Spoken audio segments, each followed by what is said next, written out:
देखो, लालो और वश लेवल 2 ने नेशनली इवन इंटरनेशनली बहुत तहलका मचा दिया है।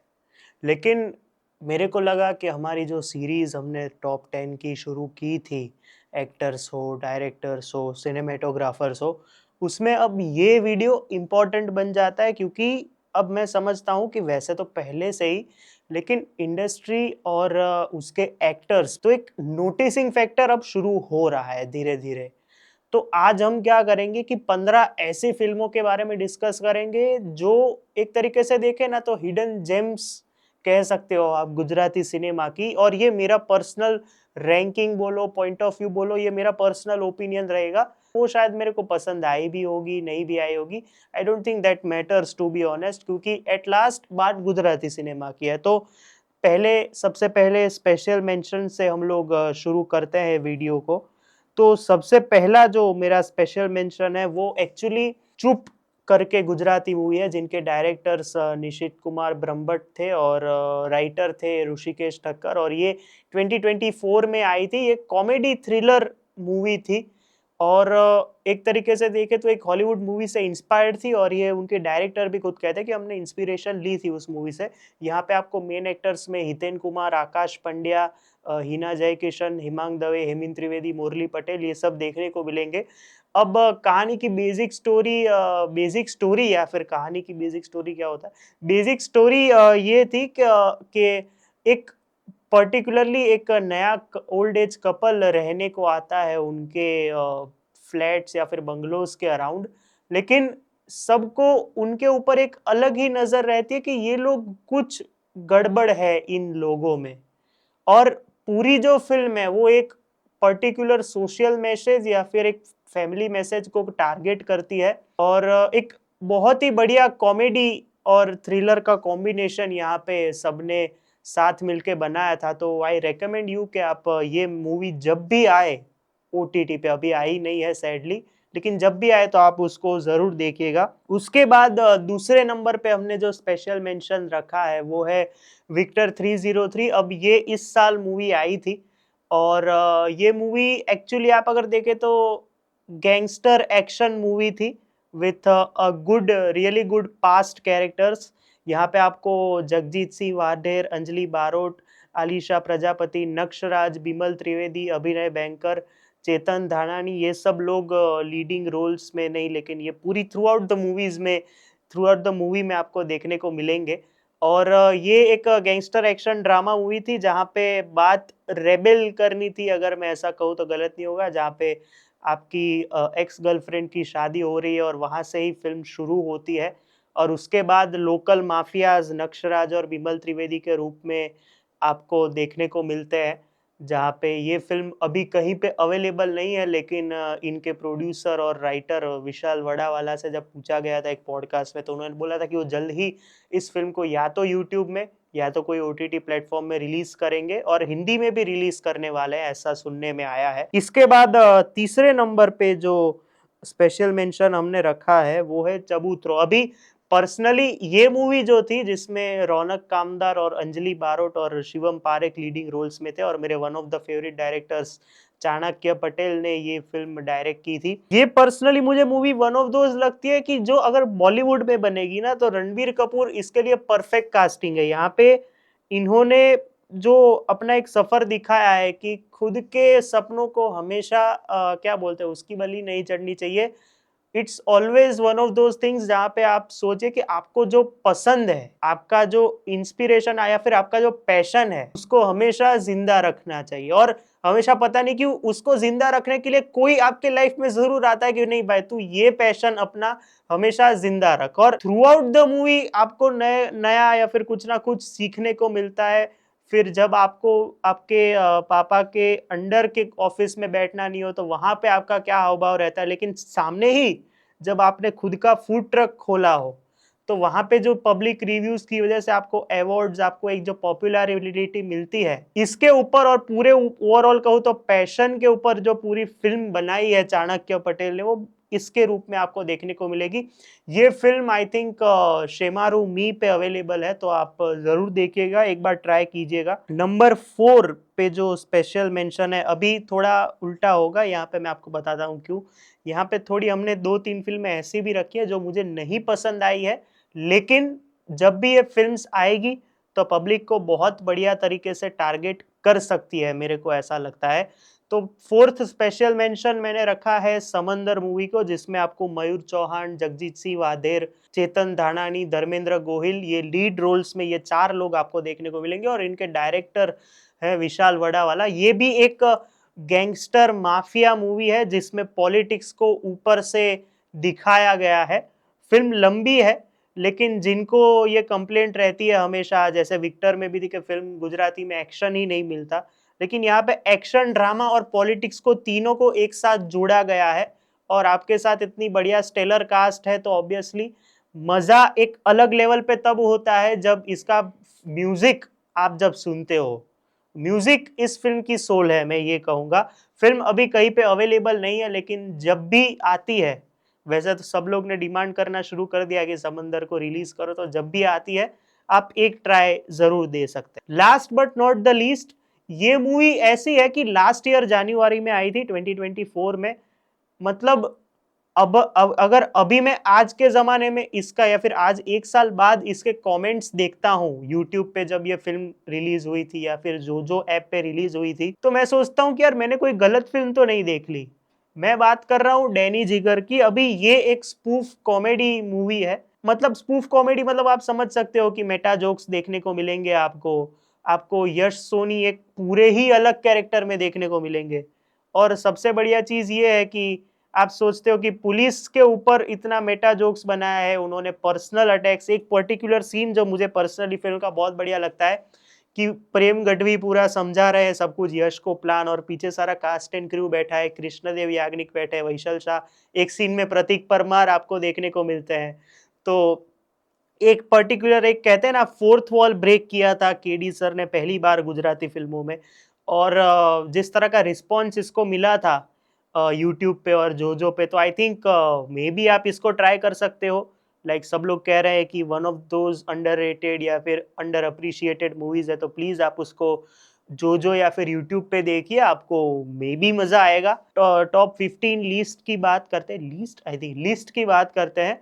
नंबर 15 पे जो मूवी रखी है हमने, नंबर 15 पे जो मूवी है वो है एक परफेक्ट शॉट। अभी ये एक तरीके से देखे ना, तो मैंने इसका जब रिव्यू किया था तो मैंने थंबनेल क्लियरली मैंने तभी सोच लिया था कि इसका थंबनेल होगा cricket is life, life is cricket. अब ये पूरा जो मैं बोल रहा हूँ ना, cricket is life, life is cricket, ये पूरा इसी फॉर्मेट के ऊपर ये पूरी स्टोरी चलती है। यहाँ पे आपको थ्रू आउट अगर आप देखेंगे तो आपको एक कहीं ना कहीं ऑन्थोलॉजी एक जगह पे, not through out the movie, ये पूरी फिल्म अगर आप देखेंगे तो रिवॉल्व करती है क्रिकेट के ऊपर, पर्सनल लाइफ के ऊपर, लेकिन एक जगह पे जहां पे सारे कैरेक्टर्स जो इसके मेन कैरेक्टर्स है, जहां पे सारे कैरेक्टर्स एक जगह पे जब कनेक्ट होते हैं, वहां पे वैसे तो प्लॉट समझ आ जाएगा आपको, लेकिन वहां पे जो प्लॉट हिट करेगा आपको वो बहुत बढ़िया है। मतलब एक पूरा इमोशन कोर आपको देखने को मिलेगा सर, सारे कैरेक्टर के अराउंड एक एक सीन में आपको उसका, जैसे कि कुछ सवाल जो होते हैं वो छोड़ दिया जाता है, लेकिन उधर आपको वो जवाब मिलता है। ये इस फिल्म की मैं खास बात समझता हूं, क्योंकि आप देखिए क्रिकेट भी है यहाँ पे इमोशंस की भी बात की गई है, यहाँ पे चीटिंग की भी बात की गई है क्रिकेट की। तो ये एक फिल्म आप जरूर देखिएगा, जो ऐप पे फ्री में अवेलेबल है। आपको अगर देखनी हो तो हाईली, ये सारी फिल्म्स जो अब आएगी वो हाईली रेकमेंडेड रहेगी मेरी तरफ से। नंबर 14 पे जो फिल्म है, इसका ज्यादा जिक्र नहीं होता मेरे हिसाब से। तो नंबर 14 पे जो फिल्म है वो है धुन की, जिसमें आपको प्रतीक गांधी और दीक्षा जोशी देखने को मिलेंगे। मैं ऐसा नहीं कहूंगा कि ये चबूतरो टाइप मूवी है, लेकिन यहाँ पे ना जो एक वन ऑफ दो स्टोरीज है जहाँ पे आप एक प्राइवेट ऑफिस में या फिर यहाँ पे काम कर रहे हो, लेकिन वो जो एक कहते हैं ना कि पैशन के ऑपोजिट आप काम करते हो, आपकी बॉस से या किसी से लड़ाई भी हो गई, फिर आपने काम छोड़ दिया, फिर आप अपने पैशन में लग गए, दो दोस्त की बात है, साथ में आपको रिलेशनशिप की बात भी करनी है, आपको मैरिड लाइफ की भी बात करनी है तो उसको उन्होंने बहुत बढ़िया तरीके से दिखाया है। प्लस आप जब भी अपना पैशन का काम कर रहे हो, चलो उसमें लॉस भी होता है और थोड़ा प्रॉफिट भी होता है, लाइक स्टार्टिंग में, लेकिन फिर एंड ऐसा आता है कि पूरा जो सर्कल जहां से शुरू हुआ था झगड़े के साथ, उसी के साथ वो सर्कल खत्म होता है। तो मुझे पर्सनली इसमें अनीश शाह और अंकित गौर की राइटिंग पर्सनली बहुत बढ़िया लगी थी कि जिस झगड़े के साथ या फिर जिसके साथ झगड़े के साथ शुरू हुई थी पूरी फिल्म, उनके साथ ही उन्होंने खत्म की। और मे बी मिसअंडरस्टैंडिंग बोलो आप, या फिर मे बी एक कहते हैं ना कि भगवान का इशारा था, उस टाइप की फिल्म आपको लगती है। और थ्रू आउट एक पैशन को फॉलो करने में क्या क्या मुसीबतें, क्या क्या एडवांटेजेस देखने को मिलते हैं, उसको बहुत बढ़िया तरीके से एक्सप्लेन किया गया है इस फिल्म में। नंबर 13 पे जो फिल्म है वो है इट्टा किट्टा। अब ये लास्ट ईयर मूवी आई थी और ये फिल्म मैं पहले ही आपको बता देता हूँ, दुनकी जो थी वो प्राइम वीडियो पे स्ट्रीम कर रही है। ये फिल्म जो है ये स्ट्रीम कर रही है शेमारुमी और प्राइम वीडियो दोनों पे। यहाँ पे मॉडर्न डे स्टोरी आपको देखने को मिलेगी, एडेप्टेशन या फिर एडॉप्शन के ऊपर बात की गई है, जहाँ पे रौनक कामदार और मानसी पारेख लीडिंग रोल्स में। जो एडॉप्शन की बैक स्टोरी, उसके इमोशंस, और जो सबको पसंद है मोस्टली लास्ट का मोनोलॉग रौनक कामदार का, अगर इसको आप स्टैंड आउट करें अलग जगह पे और बाकी का एक कॉमेडी फन एलिमेंट अगर आपको दिखता है उसमें फिल्म में, तो ओवरऑल फिल्म जो बनती है वो इमोशंस और कॉमिक एलिमेंट का एक पैकेज बनती है। और एडॉप्शन को बहुत बढ़िया तरीके से इस फिल्म में समझाया गया है, स्पेशली जब दोनों बच्चे घर पे आते हैं और फिर जो एक केओस होता है थोड़े टाइम के लिए, उसमें भी प्रिंसी प्रजापति का जो कैरेक्टर है रौनक कामदार के साथ हो, मानसी पारेख के साथ हो, फिर धीरे धीरे जब आई थिंक साइकिल शुरू होने लगती है, उसको जिस तरह से एक खाली एक सीन में उसको दिखाया है फिर समझाया है, मानसी पारेख और उनकी जो बड़ी बेटी जो दिखाई है उनके रूप में, वो बहुत बढ़िया। तो ओवरऑल एक मैच्योर एडॉप्शन कॉमेडी और इमोशंस की स्टोरी आपको अगर देखनी हो तो इट्टा किट्टा हाईली रेकमेंड करता हूं मैं। नंबर 12 पे जो फिल्म है वो है लोचा लापसी। अभी ये जो फिल्म है ये आपको देखनी हो तो जोजो पे अवेलेबल है। और ये फिल्म थ्रू आउट अगर आपको मैं बताऊं ना तो ये एक कॉमेडी थ्रिलर है, जहाँ पे आपको मल्हार ठाकर, लेट वैभवी उपाध्याय और चेतन धानानी आपको देखने को मिलेंगे।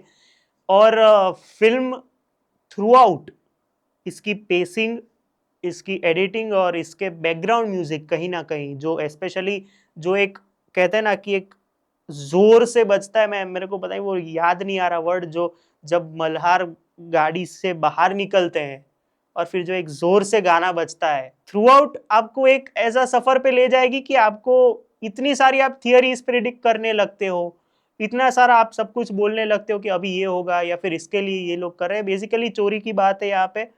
और जिस तरह से उसको दिखाया या फिर इस तरह से लिखा है, इनके मेकर्स की बहुत बढ़िया बात क्या है कि इनकी एक कार ट्रायलॉजी हमेशा से रही है, पहले बागड़ बिल्ला, फिर लोचा लापसी और फिर सरप्राइज जो इसी साल आई।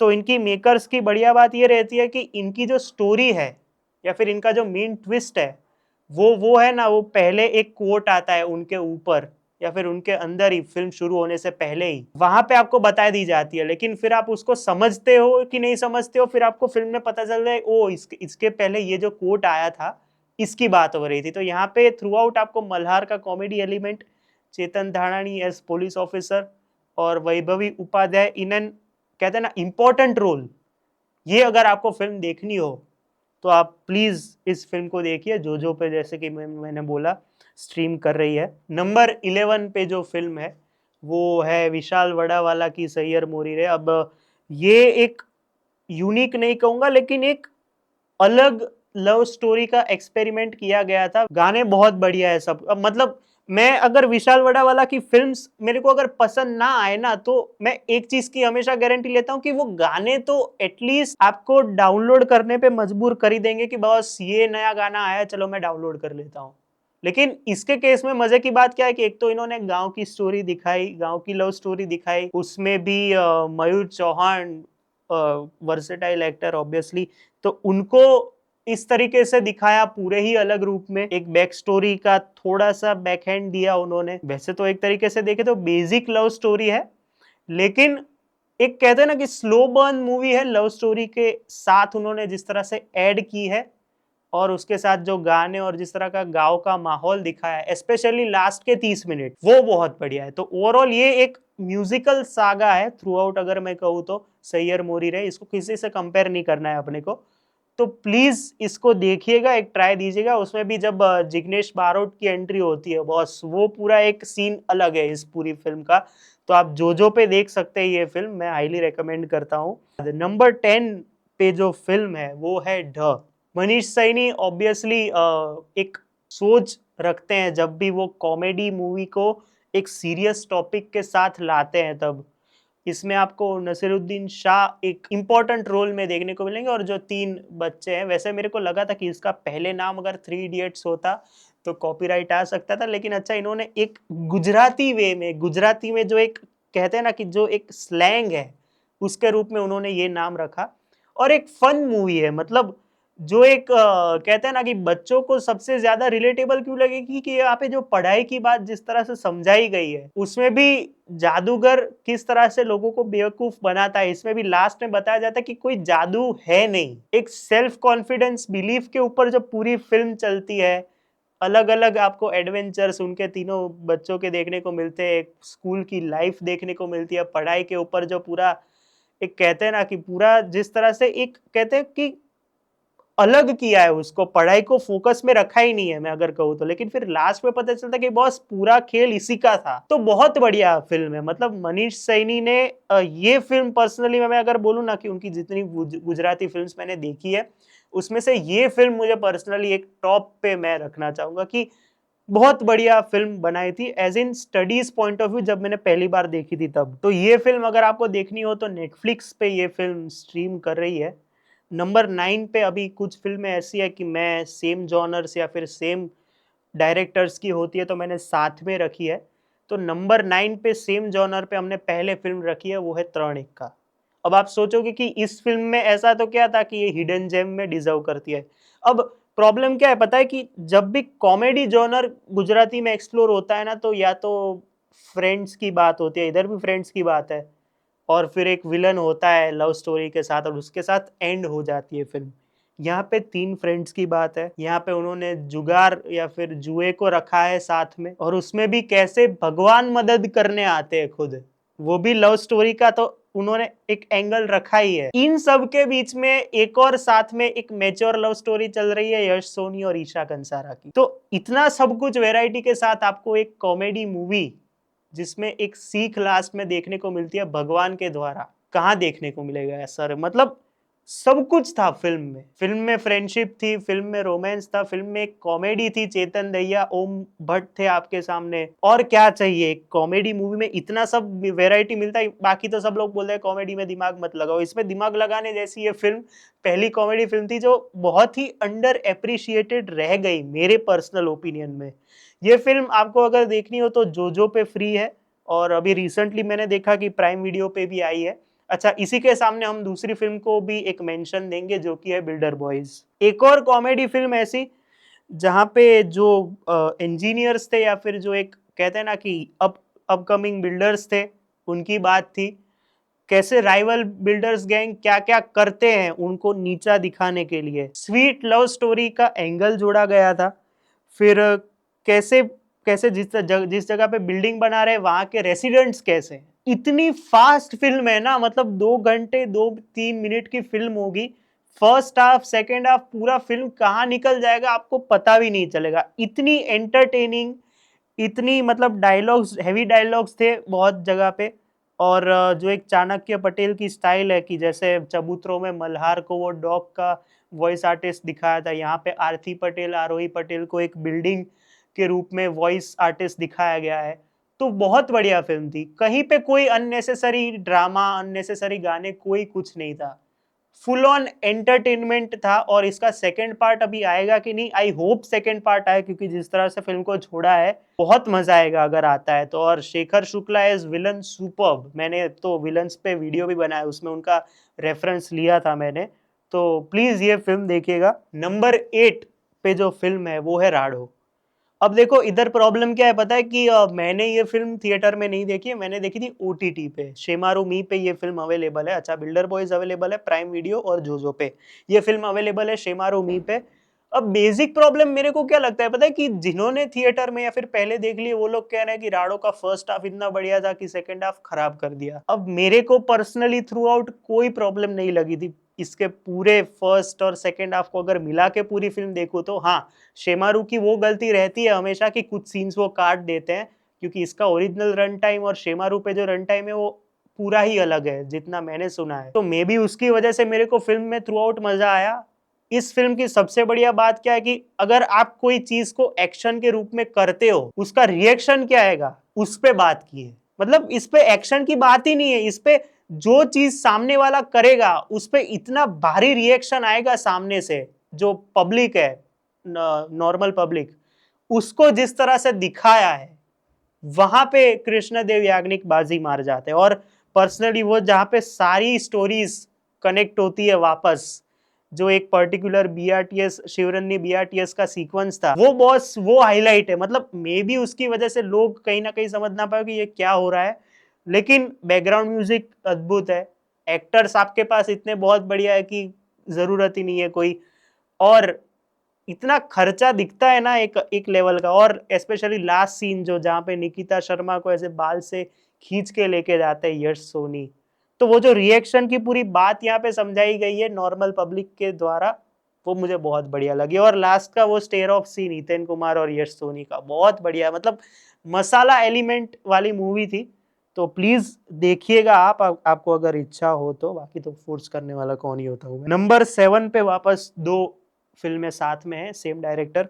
एक है वेनिला आइसक्रीम, मेरी सबसे बड़ी फ्लेक्स एज अ रिव्यूअर। सब जब जब भी कोई सामने रिव्यूअर मिलता है ना जिन्होंने वेनिला आइसक्रीम थिएटर में नहीं देखी है, मेरी सबसे बड़ी फ्लेक्स वही रहती है कि बॉस मैंने अकेले ने देखी है लेकिन थिएटर में देखी है, वो बड़ी बात है। ये फिल्म, इस फिल्म का तो मैं हमेशा एक ही सीन याद रखता हूँ, जो टेरेस पे जो बाप बेटे का कन्वर्सेशन है, वो पूरी फिल्म को डिस्क्राइब करता है मेरे लिए। तो मतलब वो युक्ति रांदेरिया के पॉइंट ऑफ व्यू को समझाता है, वो वंदना मैम के पॉइंट ऑफ व्यू को समझाता है, वो अर्चन सर के पॉइंट ऑफ व्यू से सतीश सर के पॉइंट ऑफ व्यू को समझाता है, और मल्हार को तो पूरा उसमें ही एक कहते हैं ना कि एक पॉइंट ऑफ व्यू दिखा दिया गया था उसका, उसको समझाता है। तो बॉस इसमें सब कुछ इमोशंस, फैमिली की बात, और कैसे पोस्ट मैरिड लाइफ सब कुछ चीजें दिखाई गई है, वो इसमें बहुत बढ़िया तरीके से दिखाया गया। और थ्रू आउट ये फिल्म युक्ति रांदेरिया, वंदना पाठक,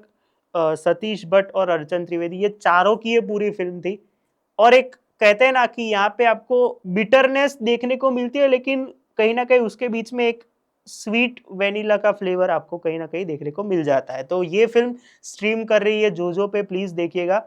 उसके सामने मैंने दूसरी जो फिल्म रखी है वो है the great Gujarati matrimony, Preet Singh Gohil once again. मतलब इस फिल्म की बात मैं वही करूंगा कि इतना बढ़िया रिवर फ्रंट आज तक किसी ने नहीं दिखाया है। और उसमें उनकी और आदित्य राजगोपालन नायर की मास्टर, ये सेम वेनिला आइसक्रीम में एक जहाँ पे वेनिला आइसक्रीम बाहर आ गया और धीरे धीरे टपक रहा है नीचे, तो ये सिनेमेटोग्राफर और डायरेक्टर का जो कमाल है यहाँ पे, प्लस एडिटर वैष्णवी कृष्णन का जो कमाल है, वो मुझे पर्सनली बहुत बढ़िया लगा था। वेनिला आइसक्रीम में 3 फेजेस यहाँ पे जो दिखाए गए हैं, प्री वेडिंग, पोस्ट वेडिंग, और एक ओल्ड एज के बाद क्या होता है एक एक आदमी के लाइफ में, वो दिखाया गया। तो वो मुझे ओवरऑल ये फिल्म थ्रू आउट एन एक अलग एक्सपीरियंस था। मतलब इस फिल्म में गाने बहुत बढ़िया, सिद्धार्थ अमित भावसार का म्यूजिक, परफॉर्मेंसेस बहुत बढ़िया, इंटरवल ब्लॉक बहुत बढ़िया था, स्पेशली हितेन कुमार के जो सीक्वेंसेस लिखे गए थे। और मित्र गढ़वी का जो एक उनका और सिद्धि का पर्टिकुलर सीन था रिवर फ्रंट पे, not in the bus, river front पे जो सीन था वो एक इमोशनल ब्रेकडाउन वाला सीक्वेंस था, मैं ऐसा समझता हूँ।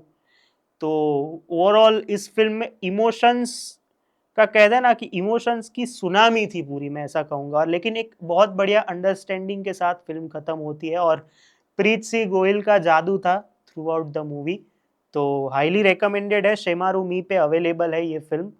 अब आते हैं नंबर 6 पे, एक ऐसी मूवी जो 2016 में आई थी, लेकिन उसकी आज तक मैंने रेयरली कोई बात सुनी हो। मैं बात कर रहा हूँ थई जशे मूवी की, जो मिडिल क्लास के खुद के घर के सपनों को टारगेट करती है। एक ऐसे डायरेक्टर जो ये एक मूवी करके कहाँ चले गए, कहाँ हैं अभी, किसी को नहीं पता है। मल्हार ठाकर का मेरे मेरे नजरिए से अगर मैं कहूँ तो पर्सनली माय फेवरेट परफॉर्मेंस अगर कोई हो एक्टिंग वाइज तो ये था। उसमें भी जब वो बैंक वाले में कन्फ्रंटेशन करते हैं कि जो स्मार्ट सिटी बनानी है आपको, उसमें जो पूरा एक झगड़ा होता है उनका, वो सीन तो बॉस हाइट है फिल्म की। उसमें भी मनोज जोशी और उनके सीन्स, एक इमोशनल सीन है वो, मतलब ये ऐसी फिल्म थी जो नोटिस हो ही नहीं रही है, अभी भी नोटिस नहीं हो रही है, इतनी बढ़िया फिल्म थी। मतलब इसकी बात अगर कोई करता है ना तो मैं पहले बोलता बॉस क्या बात कर रहे थे, मेरे को भी इस फिल्म के बारे में बात करनी है। ऐसी फिल्म थी ये, लेकिन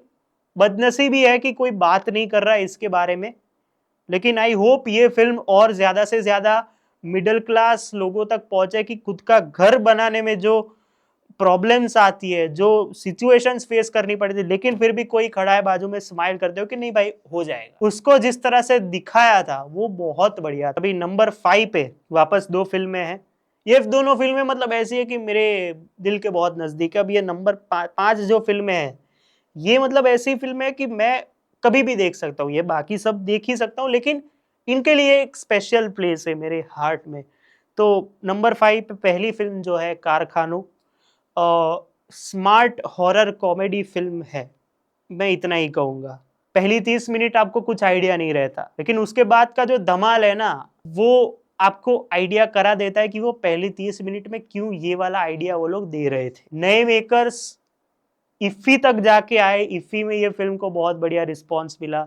शेमारूमी पे अवेलेबल है, आपको अगर देखनी हो तो जरूर, मैं तो जरूर क्या देखो ही भाई। अगर ऐसी फिल्में बनती रही ना तो और मजा आएगा। लोग कह रहे हैं कि रीमेक है, इंस्पायर्ड है, कोई फर्क नहीं पड़ता, मजा आया, बस वही चीज है इस फिल्म के साथ। इसके सामने इंटरव्यू, एक रेलेवेंट टॉपिक पे रेलेवेंट लोगों के लिए फिल्म है, मोस्टली मिडिल क्लास लोगों के लिए, कि इंटरव्यू देते वक्त, उसके पहले जब अपॉर्चुनिटी मिलती है तब, इंटरव्यू देने के बाद, जब कॉलेज लाइफ खत्म होती है उसके बाद के टेंशन्स के ऊपर थ्रू आउट जिस तरह से फोकस किया गया है इमोशनल वे में, बहुत बढ़िया है। एंड क्रेडिट्स या फिर स्टार्टिंग के जो क्रेडिट्स है उसके बाद एक पूरा ही अलग कैमरा मोमेंट यहाँ पे मैंने पहली बार देखा था, तो बहुत मजा आया था through out. One of those movies जहाँ पे आप कनेक्ट पहले सीन से ही करते हो कि बॉस नहीं, ये मेरे साथ हुआ है, ये मेरे पापा के साथ हुआ, ये मेरी मम्मी के साथ हुआ है, ये वैसी मूवी है। अभी ये किसी प्लेटफॉर्म पे आई नहीं है, लेकिन प्लीज प्लीज प्लीज मेकर्स को भी रिक्वेस्ट है, जल्दी रिलीज कीजिए, और जल्दी जब भी आए आप लोग देखिए। बस तभी आपको जो रियलाइजेशन होगा ना कि भाई ये नहीं देखी थिएटर में, वो मेरे लिए पर्सनली एज सैडिस्टिक प्लेजर होगा कि भाई यही प्रॉब्लम है, अच्छी फिल्में कोई देखता ही नहीं है। लास्ट 4 फिल्म्स, नंबर 4 पे जो फिल्म है, आपको थोड़ा शॉक लगेगा कि इसकी मैं क्यों बात कर रहा हूँ। नंबर 4 पे जो फिल्म है दो, वो है केवी रीते जयेश और बेयार। इस फिल्म का सबसे बड़ा, ये फिल्म, दोनों फिल्मों को मैं विचार ही समझता हूँ। प्रॉब्लम क्या है पता है, इन फिल्मों को हम कंटेंट के लिए नहीं याद रखते, दोनों को। इनको सिर्फ हम इसलिए याद रखते हैं कि इस फिल्मों से अर्बन गुजराती सिनेमा का जन्म हुआ था। फिल्म के कंटेंट को, फिल्म के एक्टर्स को छोड़ो, फिल्म के कंटेंट को, फिल्म के राइटिंग को, इवन फिल्म के गानों को, दोनों के जितने भी थे, याद नहीं रखा जाता। केवी रीते Jayesh on the first side एकदम नया दौर जो लोग कहते हैं वो नहीं, लेकिन एकदम नई फिल्म गुजराती के लिए। तब जो एक मैडनेस थी ऑस्ट्रेलिया, कनाडा, यूके, यूएस जाने के लिए, उसको टारगेट किया, इससे लोग और आए देखने। उसमें भी टॉम ऑल्टर का कैमियो जितनी बार आता है आपको मजा आता है। दिव्यांग ठक्कर के रूप में हमें नया फेस देखने को मिला गुजराती सिनेमा में, और इमोशनल मूवी थी, और कॉमेडी एलिमेंट्स तो थे ही। लेकिन ऑन दी अदर साइड मेरी फेवरेट अभिषेक जैन मूवी बेयार, इमोशंस थे, फ्रेंडशिप की बात थी, म्यूजिक बहुत बढ़िया था। मेरे को म्यूजिक आज भी उस फिल्म का बहुत बढ़िया लगता है। और उनमें मैं सही बोलूं तो वो विस्लिंग वुड्स से पढ़े ना, तो सुभाष घाई की थोड़ी असर तो आ ही जाती है कि म्यूजिक बहुत बढ़िया था। आज तक मैं अगर वो पूरी एल्बम को सुनूं तो मुझे मजा आता है। और उसमें भी दर्शन जरीवाला सर का वो जो सीक्वेंस था पूरा, जब वो दिव्यांग को घर से बाहर निकालता है, बहुत बढ़िया। और मनोज जोशी की तो मैंने वो विलन्स वाले वीडियो में बात की थी, बहुत बढ़िया काम था सबका। और मेरे को इसलिए ये जरूरी लगा कि इसकी सब सिर्फ हम एक कहते हैं ना राइज या फिर एक जो शुरुआत हुई थी उसके लिए ही याद रखते हैं। फिल्म के कंटेंट, फिल्म के मेकिंग और म्यूजिक के लिए रेयरली अगर किसी ने याद किया हो, या फिर रेयरली कोई एक सीन की बात हुई हो गुजराती सिनेमा में इसके, इसलिए मैंने ये फिल्म को रखा है खास, क्योंकि मेरे को लगा जरूरी था इस फिल्म के बारे में इतना थोड़ा तो थोड़ा बात करना कि बॉस ऐसी फिल्म बनी है, ऐसी फिल्म देखनी चाहिए। और ये तो आप कहीं भी देख लो, यूट्यूब पे भी अवेलेबल है, शेमारू पे भी अवेलेबल है, प्राइम पे भी अवेलेबल है, तो जरूर देखो इस फिल्म को। अब नंबर 3 पे जो फिल्म है लास्ट 3, ये तीनों फिल्में ऐसी है, ये क्यों ही नहीं देखी, मैं ऐसा कहना चाहूंगा, ये क्यों ही नहीं देखी आपने। नंबर 3 पे जो फिल्म है वो है जगत। चाइल्ड एब्यूज पे बात की थी। फर्स्ट ऑफ ऑल इस फिल्म के मेकर्स को, पर्सनली मेरे फेवरेट सिनेमेटोग्राफर प्रतीक परमार को, यश सोनी को, चेतन दैया को, डायरेक्टर हर्षिल भट्ट को, राइटर कृष्णदेव याग्निक को, मैं इतना ही कहूंगा, सॉरी। जरूरत थी कि ऐसी फिल्में थिएटर में एक्सपीरियंस हो। मैंने तो की थी, मैंने तो रिव्यू भी किया है उसका। इसका साउंड इफेक्ट या फिर साउंड्स, बैकग्राउंड म्यूजिक, सिनेमेटोग्राफी इतनी अलग, इतनी रिच लगती है ना आपको देखने में। उसमें भी यश सोनी का जो कॉम्प्लेक्स कैरेक्टर था कि भाई ये कुछ भी कर देगा, अभी कुछ भी किसी हद तक जाएगा इस इन्वेस्टिगेशन को पूरा करने के लिए। और ए रेटेड मूवी जिस तरह से, जिस ऑडियंस को इसने टारगेट किया था, जिन्होंने भी देखी है, चेन्नई इंटरनेशनल फिल्म फेस्टिवल में गए, वहां पे भी इतने बढ़िया रिस्पॉन्सेस मिले थे। और उसके बारे में तो उनके डायरेक्टर ने बोला था कि सुबह बारिश थी तो भी लोग देखने आए थे। यही तो सिनेमा की मतलब बहुत बढ़िया बात है। बारिश हो तो भी जो एक ऑडियंस है कि बॉस कुछ देखना है नया, वो लोग जाते हैं। यहाँ पे प्रॉब्लम ही यही है कि जब तक वर्ड ऑफ माउथ नहीं होता कोई नहीं जाता, कोई ट्रस्ट ही नहीं करता। और उसमें भी ऐसी फिल्मों के लिए और बुरा लगता है तब कि भाई एटलीस्ट कोई गया होता ना ये फिल्म देखने, मजा गारंटीड था। थ्रिलर फैंस के लिए तो एकदम अलग लेवल का मजा था।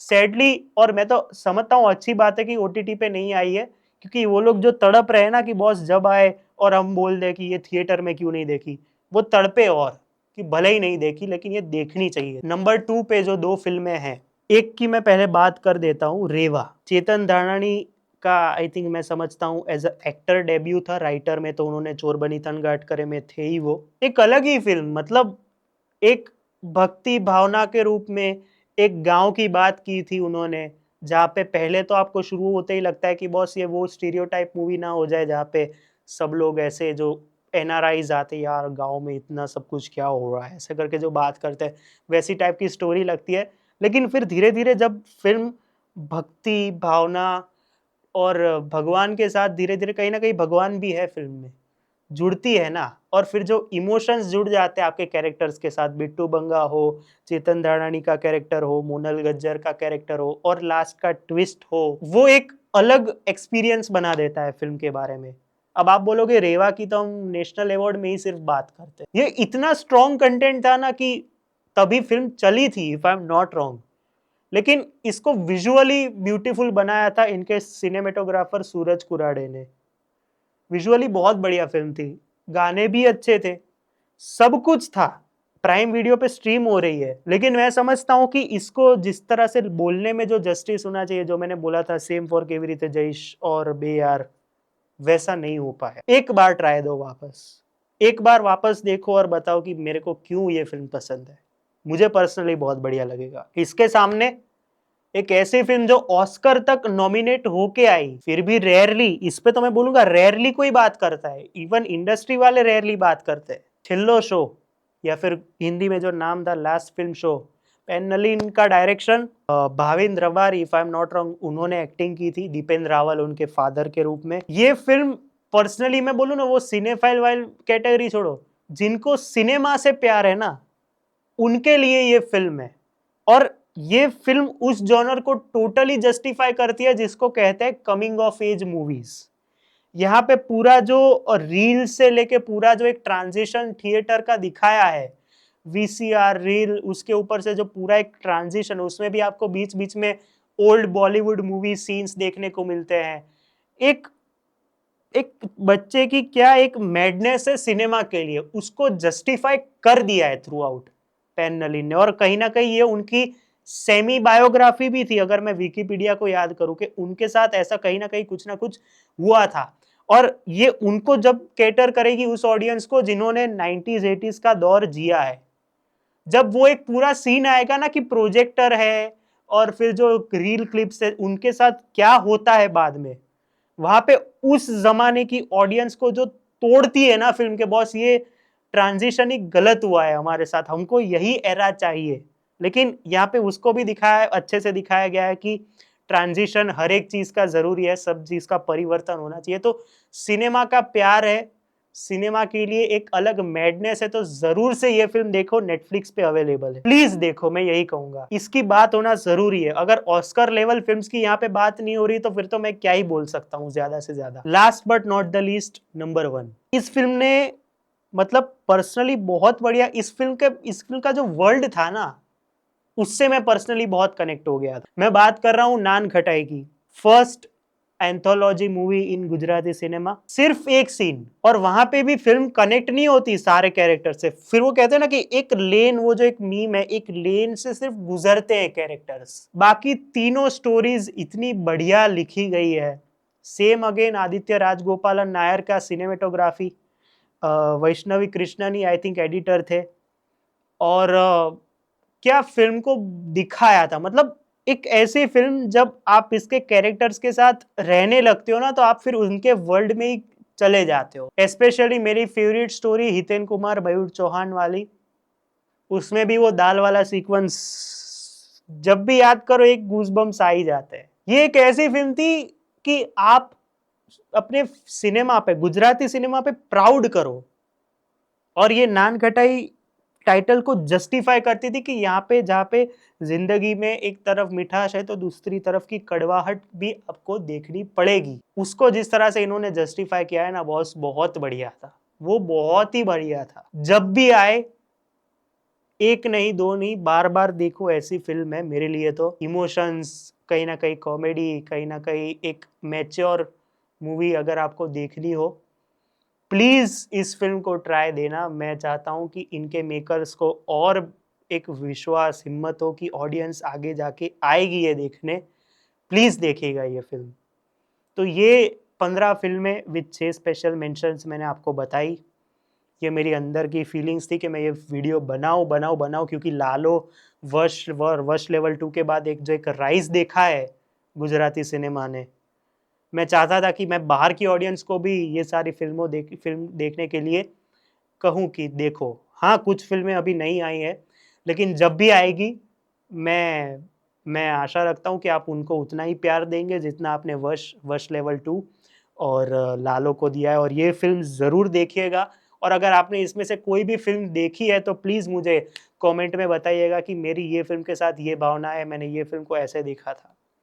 तो मिलते हैं अगले वीडियो में, तब तक के लिए बाय।